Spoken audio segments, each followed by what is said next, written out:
नमस्कार, अपना बिहार देख रहे हैं आप। आपके साथ मैं हूं शिप्रा झा। मुजफ्फरपुर के महंत दर्शन दास महिला कॉलेज में हिजाब का विवाद फिलहाल शांत हो गया है। हालांकि कॉलेज में बड़ी संख्या में पुलिस बलों की तैनाती कर दी गई है। उधर हिजाब विवाद पर छात्राएं कह रही हैं कि कॉलेज में कभी भी हिजाब को लेकर रोक टोक नहीं किया गया। मुजफ्फरपुर के सबसे प्रतिष्ठित महिला कॉलेज एमडीडीएम कॉलेज इन दिनों चर्चा में है। दरअसल हिजाब प्रकरण को लेकर इस कॉलेज की चर्चा देश भर में हो रही है और ऐसे में हम उसी कॉलेज पर मौजूद है जहां पर तमाम छात्राएं आज परीक्षा फॉर्म भरने के लिए पहुंची है और कहीं ना कहीं हिजाब को लेकर जो सवाल उठ रहा है यह एक बड़ा मामला है, उसको लेकर चर्चाएँ हो रही हैं। आप देख सकते हैं हमारे पीछे तमाम छात्राएँ भी हैं जो हिजाब में हैं। हम उनसे भी बात करने की कोशिश करेंगे कि आखिर क्या हुआ था कल क्या हुआ था। नहीं आते हम। नहीं आते। हिजाब को लेकर क्या कुछ कहा जाता है इस कॉलेज कैंपस में? नहीं, हमें नहीं पता। कॉलेज में आते हैं ना? जी आते हैं। हिजाब को लेकर या फिर ड्रेस को लेकर कभी टोका जाता है? नहीं, ड्रेस के लिए बोला जाता है, हिजाब के लिए नहीं। हिजाब को लेकर कुछ नहीं कहा जाता। हिजाब को लेकर या स्कार्फ बांधने को लेकर कुछ कहा जाता है? नहीं कहा जाता। लेकिन कुछ लड़कियों ने ये आरोप लगाया है कि हिजाब को लेकर उन पर टारगेट किया गया है। कल तो नहीं आए थे, मतलब हम लोग को तो नहीं रोका जाता है, सिर्फ मुंह बांध के अंदर नहीं आने थे। मुंह बांध के अंदर नहीं आने दिया जाता। क्यों, क्या कहा जाता है इसको लेकर? सिर्फ मतलब मुंह खोल के आने बस, और कुछ नहीं। हिजाब के बारे में नहीं, बुर्का को लेकर इस सब के लिए किसी भी तरह का कोई रोक टोक नहीं। चलिए, और भी छात्राएं हैं, आप देखेंगे। ये एमडीडीएम कॉलेज है और एमडीडीएम कॉलेज कैंपस में अब सुरक्षाकर्मी की भी तैनाती जो है वह लगातार की गई है और आप देख सकते हैं थानाध्यक्ष श्रीकांत प्रसाद सिन्हा भी यहाँ पर पहुँचे हैं। सर, जो सिचुएशन कल था, आज क्या कुछ स्थिति लग रही है? इस मामले को लेकर क्या हुआ? आज तो हम लोग विशेष स्टेटमेंट नहीं दे सकते। आ रहे हैं सीनियर साहब, अपना लीजिएगा। मतलब जो हिजाब प्रकरण था उस पर क्या कुछ वो तो कल ही शांति हो गया। दोनों में समझौता करवा दिया गया था। आरोप है उस मामले में क्या कुछ? आरोप तो गलत न है। आरोप तो गलत है। परीक्षा चल रहा है, जाँच तो होगा। आप मोबाइल लेके जा रहे हैं कि ब्लूटूथ लेके जा रहे हैं, उसका तो जाँच होना है। एक धार्मिक रंग देने की कोशिश की गई है जिस तरीके से देश में चल रहा है इशू। ऐसा नहीं विशेष है। चलिए, और भी हम करके मामला को शांत कर दिया। और भी हम छात्राओं से बात करने की कोशिश करेंगे। हालांकि आप देख सकते हैं तमाम लड़कियां अभी भी कॉलेज आई हुई हैं और इस हिजाब को लेकर जिस तरीके से चर्चा चल रही है, लगातार इसको लेकर यह कहा जा रहा था, कुछ लड़कियों ने यह आरोप लगाया था कि परीक्षा के दौरान उनके हिजाब को हटाने की बात कही गई थी। साथ ही साथ ये भी कहा गया था कि अगर नहीं हटाती है तो वो या तो पाकिस्तान चले जाएँ और देशद्रोही तक की बात कही गई थी। हालांकि प्रिंसिपल ने इन तमाम बातों को खारिज कर दिया। हालांकि आज प्रिंसिपल से हम बात करने की कोशिश लगातार कर रहे हैं, वो मीडिया के सामने बिल्कुल आना नहीं चाह रही है। मुजफ्फरपुर से न्यूज 18 के लिए प्रियांक सौरभ। भोजपुर से जहां 4 दिन से लापता 12 वर्षीय लड़की का शव बरामद हुआ। क्षत-विक्षत हालत में शव बरामद किया गया। इस लड़के के घर वालों ने बुधवार शाम से ही उसकी तलाश शुरू की थी, लेकिन आज उसका शव मिला है। वहीं इस घटना के बाद से स्थानीय लोगों का गुस्सा फूट पड़ा। स्थानीय लोगों ने आरा बक्सर हाईवे को जाम कर प्रदर्शन किया है। फिलहाल मौके पर तनाव की स्थिति है और पुलिस लोगों को समझाने की कोशिश कर रही है। ये 13 तारीख का लापता हुआ था। फिर 13 तारीख के शिव जी के नाती और दीप नारायण के और लाल मोहर के नाती, शनिचर के नाती लोग मार के अपहरण कर लिया। उसके बाद मेरा कोई पता नहीं था कि कहाँ रखा था लोग। 3 दिन तक ये सुराग मेरा काल से मिला है। यहाँ एक गोड़ मिला। सर गजराज हमारे लड़का झगड़ा कैलक तो गजराज जन के थाना अयलक, तलाश घूस लेके आ खा गई।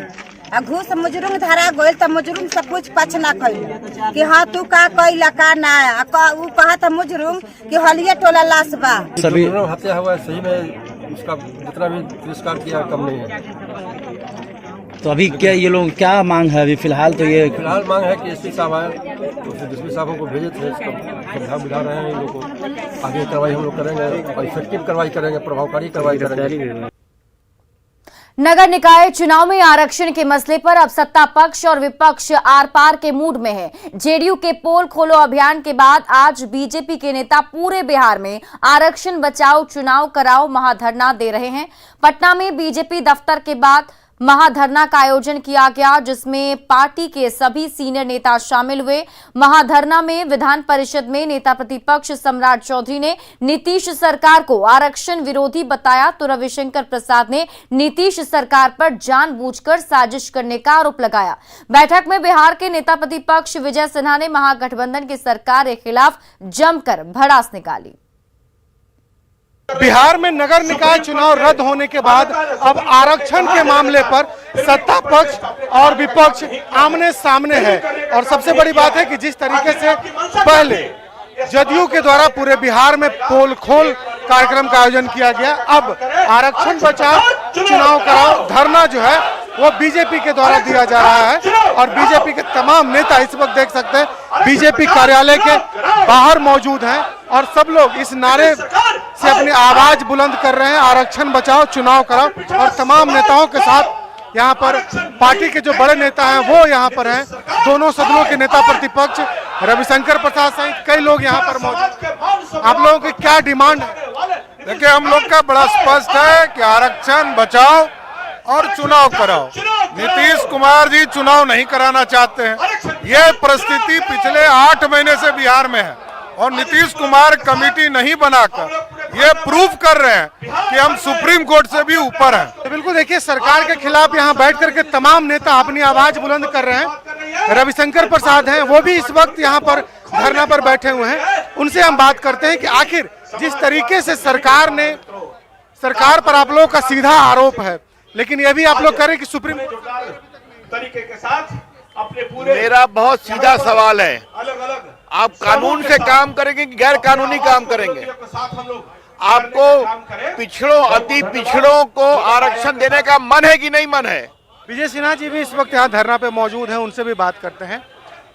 सदन में भी इस मामले को आप लोग लेकर के जाएंगे, लेकिन लगता है कि सरकार आप लोगों की बातों को मानने। देखिए, ये सरकार को संगति का फल अब दिखाई पड़ने लगा है। ये संवैधानिक संस्थानों पर विश्वास नहीं रह गया है।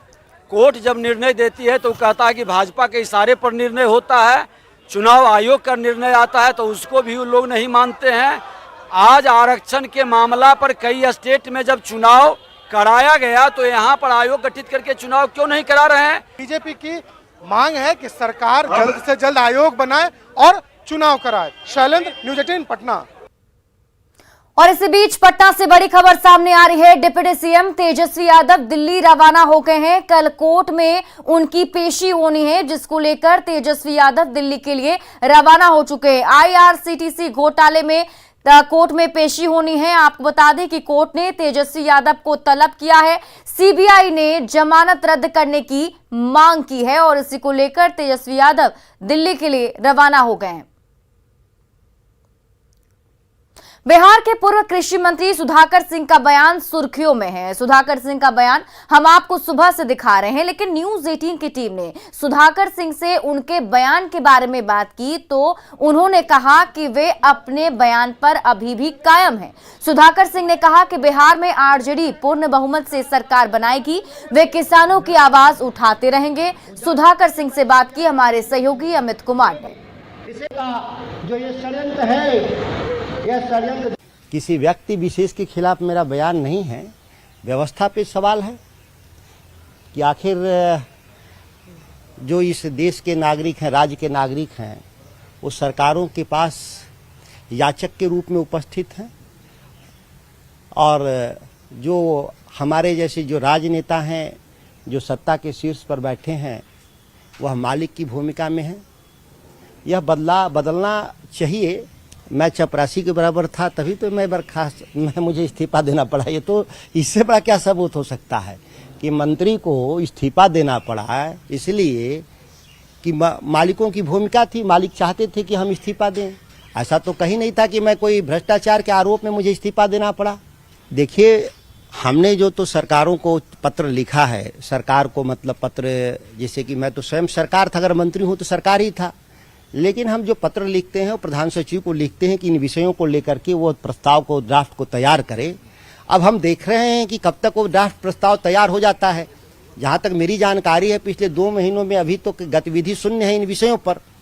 मेरे नेता मेरी पार्टी का संविधान है कि पत्र जारी किया है कि नीतिगत मामलों में नहीं बोलना। मैं नीतिगत मामले में नहीं बोल रहा हूं, ध्यान दीजिए। नीतिगत मामले का मतलब ही अर्थ होता है कि हम कोई नए विचार रोप रहे हों, तो नए विचार तो मैं रोप नहीं रहा हूं, कोई नई नीति की बात नहीं कर रहा हूं। जो हमारी चल रहे हैं पार्टी की नीति, उसी नीति की मैं बात कर रहा हूं।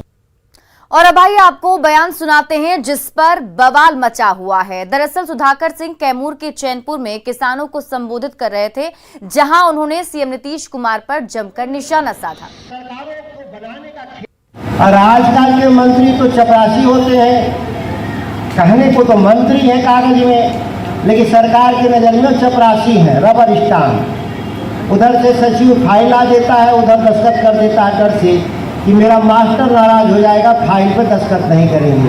प्रधानमंत्री बनने की बेचैनी है, जैसे लग रहा है कि प्रधानमंत्री नहीं बनेंगे तो उनकी आत्मा संतुष्ट रह जाएगी स्वर्ग के।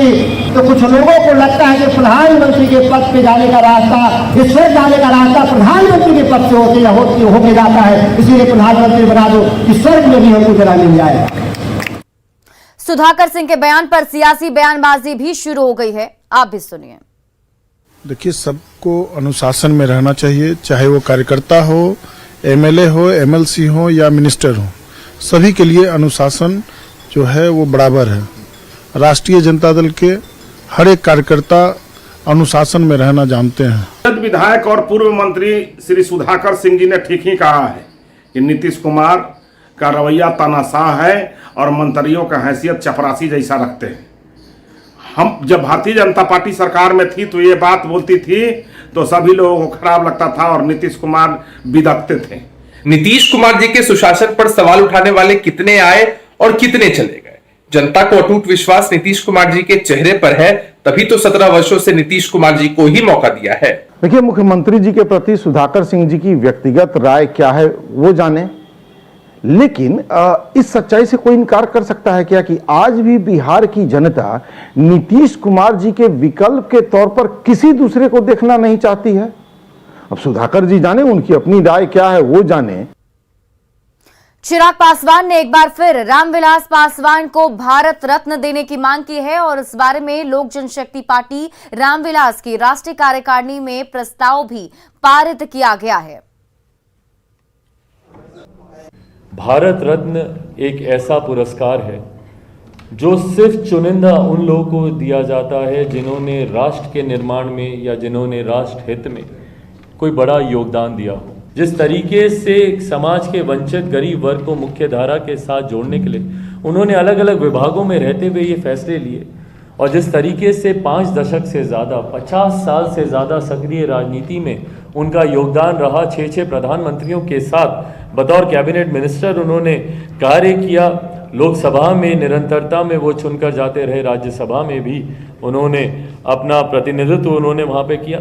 ऐसे में हम लोग मानते हैं कि हमारे नेता आदरणीय रामविलास पासवान जी को देश के सर्वोच्च सम्मान भारत रत्न से सम्मानित किया जाना चाहिए। दरभंगा में एसएसबी की गाड़ियों के काफिले में से एक गाड़ी पलट गई, जिसमें 5 जवानों को गंभीर चोटें आई हैं। दरअसल गोपालगंज उपचुनाव में चुनाव ड्यूटी के लिए एसएसबी जवानों की 5 गाड़ियों के काफिले जा रहे थे। सकरी में काफिला की एक गाड़ी दुर्घटनाग्रस्त हो गई, जिसमें एसएसबी के 5 जवान जख्मी हो गए। सभी घायल जवानों को इलाज के लिए डीएमसीएच में भर्ती कराया गया है।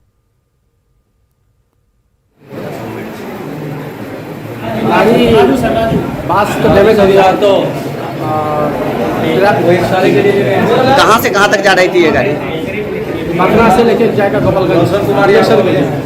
और ये सकरी में दुर्घटना, सकरी में एक्सीडेंट हुआ है। इसमें 5 आदमी को ज़्यादा चोट है, ठीक है ना।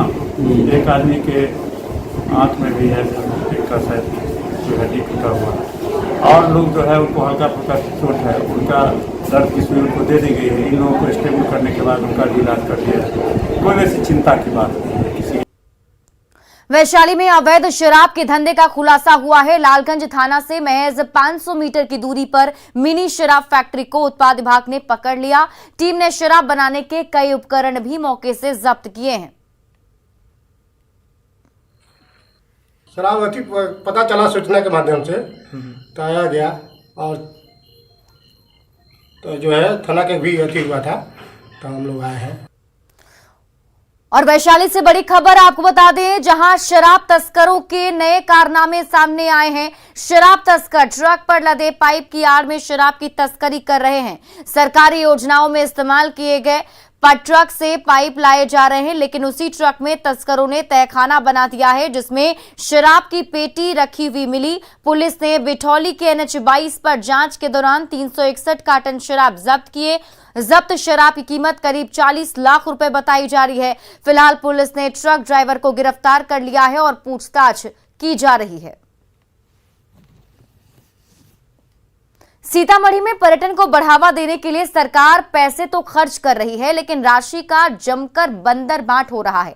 पैसे खर्च करने के बाद भी लोगों को सुविधा नहीं मिल रही। एक छोटी सी वानगी माता जानकी की जन्मस्थली पुनौरा धाम में देखने को मिली, जहां तकरीबन 48 लाख रुपए खर्च करके म्यूजिकल फव्वारे का निर्माण तो कराया गया, लेकिन योजना में इस कदर लूट मची कि फव्वारा कभी चालू ही नहीं हुआ।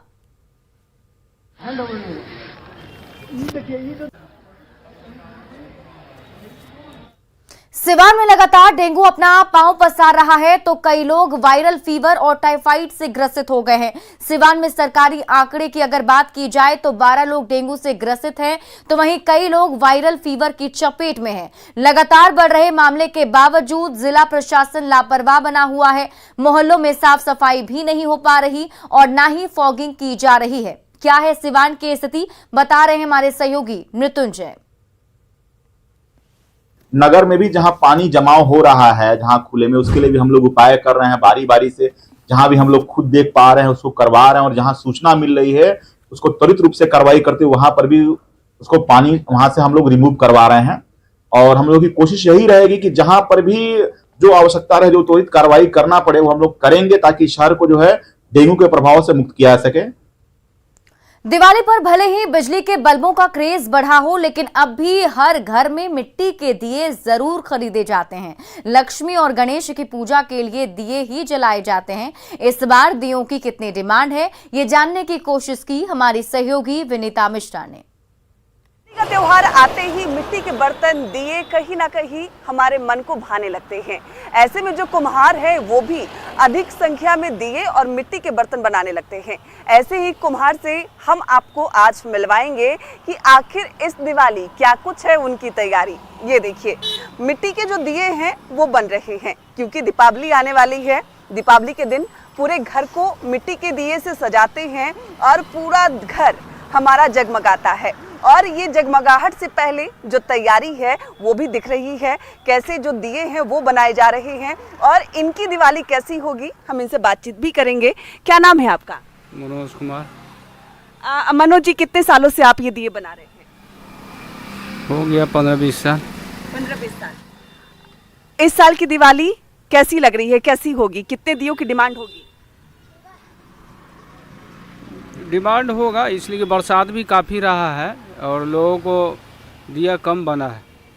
बनने के कारण जो है कि मांग ज़्यादा रहेगा और पहले की अपेक्षा जो है शुद्धता की ओर जो है कि लोग ज़्यादा भाग रहे हैं मिट्टी के बर्तन के पीछे। बिक्री तो रहेगी और काफ़ी मात्रा में रहेगी। अगर हम बात करें कोरोना काल की, जिस तरीके से पिछला 2 साल कोरोना ने प्रभावित किया है, तो क्या लगता है पिछले 2 सालों के मुकाबले इस बार जो धंधा है वो ज़्यादा बिक्री होगा, ज़्यादा लोग जो है कि ज़्यादा धूमधाम से लोग पर्व मनावेंगे? इसलिए हाँ, कोरोना में जो है कि लोग दहशत में थे और इन साल दहशत से बाहर है, तो खुल के लोग जो है कि दिवाली मनाएंगे। चाक पर जो मिट्टी है वो घूम रहा है और दिए मिट्टी के बर्तन तैयार किए जा रहे हैं, क्योंकि दीपावली आने वाली है। और इनकी तरफ से मैसेज भी यही है, भले ही चाइनीज लाइट की जो डिमांड है वो अलग अलग घरों में अधिक होती हो, लेकिन जो मिट्टी के दिए से जो खुशबू आती है, जो मिट्टी के दिए की जो पवित्रता है, वो कोई चाइनीज लाइट मिटा नहीं सकता। यही वजह है कि जो कुम्हार हैं इनके घर भी दिवाली हो और इनके घर भी रोशनी से जगमगाए। इसीलिए आप भी मिट्टी के दिए खरीदें और अपने घर इस दिवाली मिट्टी के दिए जलाएं और अपने घर को रोशन करें। विनीता मिश्रा, न्यूज़ 18 पटना। और फिलहाल इस बुलेटिन में अभी के लिए बस इतना ही। आप देखते रहिए न्यूज़ 18 बिहार झारखंड।